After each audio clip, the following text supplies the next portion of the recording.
My name is Emma, and I am simply a girl from a tranquil town known as Maplewood. It is a small community characterized by friendly neighbors, quaint shops, and serene streets. Today, I wish to share my narrative with you. It is the account of my first night. I got married at the age of 22, and like many young women, I had always envisioned what love would entail. I dreamed of a partner who would genuinely love me, who would embrace me tenderly, and who would gaze at me as if I were the most extraordinary person in the world. However, alongside those sweet dreams, I harbored numerous fears within my heart. I was apprehensive about the unknown, anxious about what might transpire on my first night after marriage. I had heard countless tales from friends, cousins, and even random videos on social media. Some girls recounted that their first night was beautiful, others described it as amazing, while some cried, some laughed, and some claimed it felt magical. I was uncertain about which experience awaited me.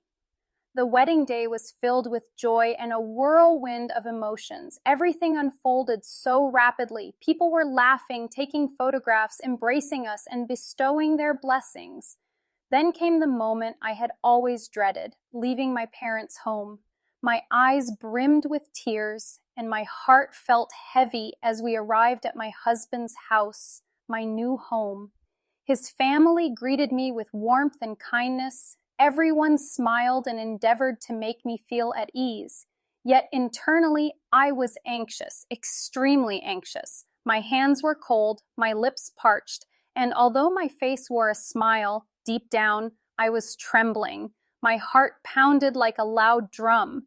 Later that evening, after all the guests had departed, someone escorted me to our room. The lighting was soft, and the bed was adorned with exquisite red roses. The room exuded a pleasant aroma of flowers and perfume. I quietly sat on the edge of the bed, my eyes cast down. My hands rested in my lap, trembling slightly. I attempted to calm myself, yet I found it difficult to think clearly. A few minutes elapsed, and then the door creaked open. I refrained from looking up, but I recognized it was him, my husband, Ryan. He was the man I had just married, someone with whom I had only exchanged a few words prior to this day, a stranger in many respects. He entered the room and gently closed the door behind him. I could hear his footsteps as he approached, and I held my breath, my heart racing even faster. I was too anxious to raise my gaze. He settled beside me, but not too close. A small gap remained between us. A tranquil silence enveloped the room. He did not touch me or rush me. Instead, he spoke softly. Emma, I know this is difficult. I understand that you are frightened. I won't pressure you tonight. Let's just converse for a while. His voice was gentle, calm, and warm, reminiscent of holding a cup of hot cocoa on a chilly winter evening. I turned my head slowly to look at him. It was the first time I truly observed his face. He wore a shy smile, much like my own. He did not appear to be someone who would demand anything. Rather, he resembled someone trying not to frighten a small bird. In that moment, something within me eased and I felt a bit safer, a bit more at ease. He offered me a glass of water, and as I reached out to accept it, our fingers brushed lightly. That brief contact sent a gentle wave across my skin, catching me off guard. My cheeks flushed warm and red, and I looked down again, feeling bashful. He chuckled softly and said, You don't need to be so afraid. I promise I won't bite. This elicited a small smile from me, just a tiny one, but it was sufficient to break the ice between us. He then began to share amusing anecdotes, such as the time he spilled juice on his shirt at work, and how he too felt apprehensive about entering this room.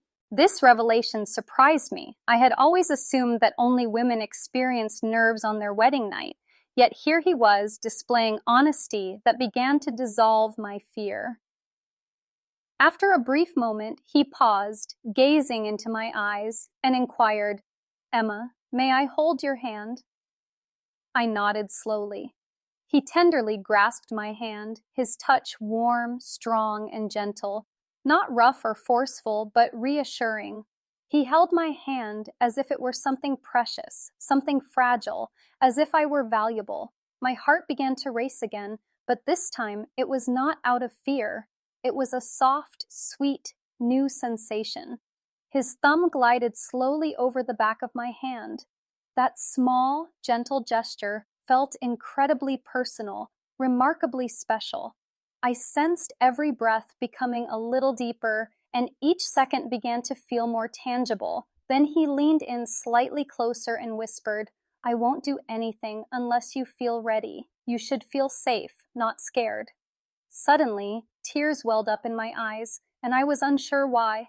Perhaps it was relief, perhaps love, or maybe it was because I had envisioned so many dreadful scenarios, and here was a man showing kindness. He softly wiped my tears away with his fingers. His touch on my cheek was so gentle that it made me close my eyes. I was unaccustomed to this kind of touch, not one of desire, but one of care. Then he leaned forward and kissed my forehead, a long, tender kiss. I could feel his breath against my skin.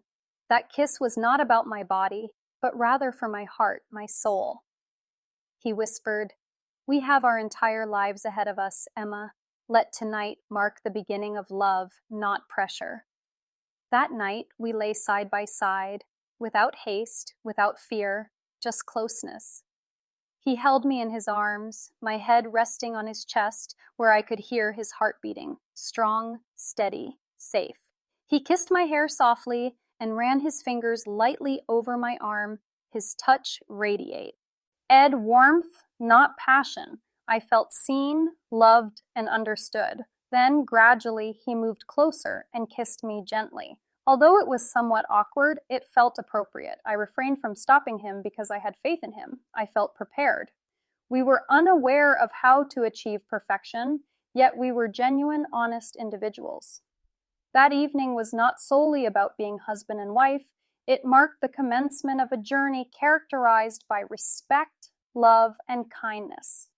In retrospect, I smile not due to the events that transpired, but because of the manner in which they unfolded. To every girl out there, your first night belongs to you. Do not fear it. It should emphasize comfort rather than pressure, focusing on two hearts rather than merely two bodies. And to every man who is listening, please be gentle and kind.